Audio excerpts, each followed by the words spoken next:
Vocês ainda não alcançaram emocionalmente, mentalmente e culturalmente a extensão, o potencial desse vós ser deuses. O Deus cria, não cria? Não é? Mas o que vocês criam? O que vocês criam? Geralmente vocês criam controvérsias. Não é isso? Geralmente vocês criam dificuldades psicossomáticas. Já pararam para perceber? Se vocês forem mudar o padrão mental, vocês param de sentir dores. Se vocês mudarem o padrão mental, vocês podem conquistar o mundo. Vocês podem conquistar o mundo. Equilíbrio da mente é fundamental. O equilíbrio da mente é toda a questão emocional do espírito, de vocês, de nós aqui como espíritos. Quando se equilibra a mente, tem-se um poder de construção positiva. Tem-se um poder de elevação espiritual. Tem-se um poder de unificação emocional de ideias ao redor de vocês. Se em qualquer momento há esse abalo emocional, as células começam a se autodestruir. Você já estudou isso? Elas não comem umas das outras? Elas vão se destruindo. A doença é gerada no centro psicossomático espiritual. Toda doença. Ela é monitorada ou ela é materializada no corpo físico pela mente. Pela mente. Todos, sem exceção, têm um problema emocional, não é isso? Alguém não tem problema emocional atualmente ou sempre? Seja ele qual for. E todos tomam algum tipo de medicamento. Um ansiolítico.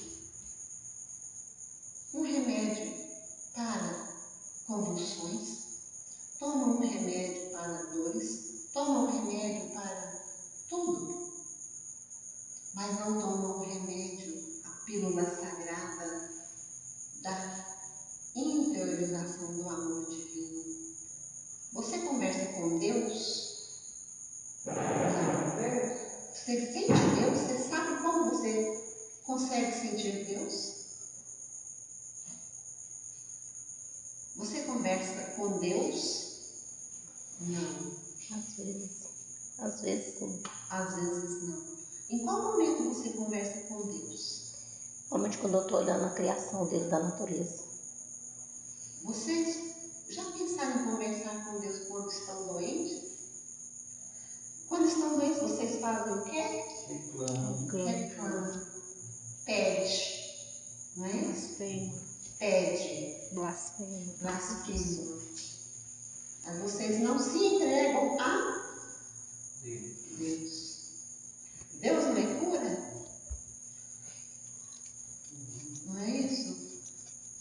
Os Espíritos, nós, Jesus e todos os santos, somos intercambiários de Deus.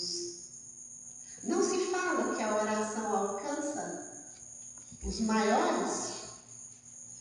Essa oração pode chegar a Deus através de nós?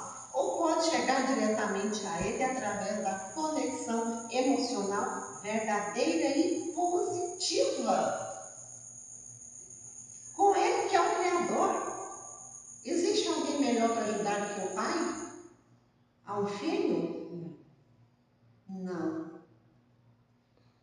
O Pai é tudo.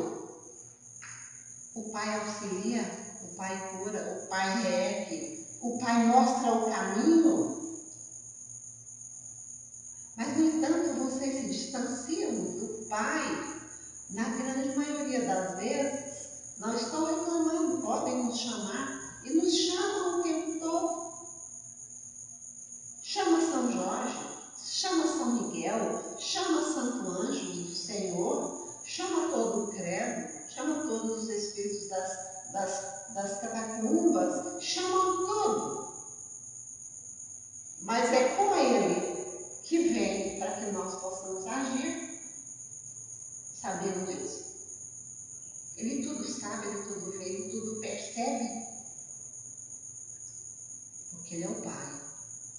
Ele é aquele que criou o seu filho, a sua imagem e semelhança. Então ele sabe onde há tudo nesse filho para ser trabalhado e feito. Quando o filho se desvia dos ensinamentos do Pai, o que acontece? Sofre as consequências. E as consequências são as mais variadas. Não é uma só consequência, são várias consequências. E ela acompanha as transformações de cada um de vocês ao longo das existências, das múltiplas existências, de várias existências. E nessas várias existências, o pai continua cuidando do filho, ali junto, firme. E o filho cada vez mais, no seu mundo mental, culpado, mas se afasta dele. Porque a culpa pesou e ele tem vergonha do pai. Ele tem vergonha do seu Criador. Porque ele sabe que o seu Criador o criou puro. E ele vai se afastando. Ele vai começando a criar dentro dele situações contraditórias. E essas situações contraditórias que ele vai criando, vai envolvendo todos ao seu redor e criando controvérsias, criando dificuldades de convivência, criando inimigos, criando situações que vai levando cada dia mais a se antagonizar com os outros, a se discordar daqueles que estão com ele.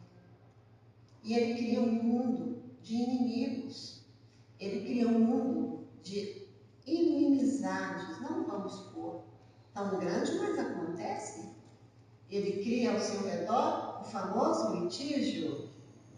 Ele cria ao seu redor o famoso litígio. E quanto mais ele sofre, mais ele chafurda-se em si mesmo. Porque ele não consegue mais abrir a mente para se entregar verdadeiramente ao seu Criador, ao Pai, a Deus. Ele consegue a não mais começar a se ver como filho de Deus. Passa a criar, de uma certa forma, ceticismo religioso. O litigante, ele cria ceticismo religioso. Ele está dentro de uma igreja, mas ele não tem a igreja. Ele está dentro de um lar, mas ele não tem o lar. Ele está dentro de qualquer coisa, mas ele não tem essa qualquer coisa dentro dele, porque ele está voltado para o seu auto-sofrimento, distribuindo a sua amargura, distribuindo o seu antagonismo, distribuindo o seu azedume àqueles que ele acha que são os seus inimigos, que são os causadores do seu sofrimento, que são os causadores da sua desdica. Este é o verdadeiro litigante, o litigante de si mesmo. E sendo litigante de si mesmo, sendo o algoz de si mesmo, ele só consegue ser infeliz. Ele ri, ele conta piadas, ele abraça, ele beija, mas ele provoca em todos sentimentos contraditórios com relação a ele. E às vezes fica sozinho. É suportado, é tolerado, mas não é amado. Então que vocês pensem em cada atitude de vocês com relação. Eu trouxe Deus para chegar aqui. Em nós, em vocês. Em nós também. as consequências do mundo íntimo de cada um na convivência com cada um e principalmente com vocês mesmos. Se vocês buscarem na memória, vocês já tiveram muitos estudos sobre vocês mesmos, de olhar no espelho, de autodescobrimento, de tanta coisa. Não há mais como falhar. Não há mais como falhar nesse quesito si mesmo. Deixem as palavras bonitas de lado e peguem as ações belas. Palavra bonita não faz transformação moral. Ação, sim. Ação positiva faz. Porque as palavras bonitas vão ao vento e a ação é projetada e trabalhada intimamente em cada um.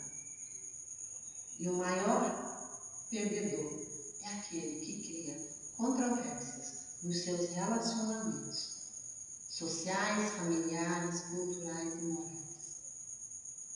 Esse é o verdadeiro litigante, aquele que perde o tempo todo um pouquinho de si mesmo na convivência social. E logo ele passa a ser sozinho e isolado. Certo? Sejam todos muito abençoados. Muito obrigada. Continuo sendo eu, Verônica. Talvez, vamos ver como o Carlos decide, se eu fico o livro todo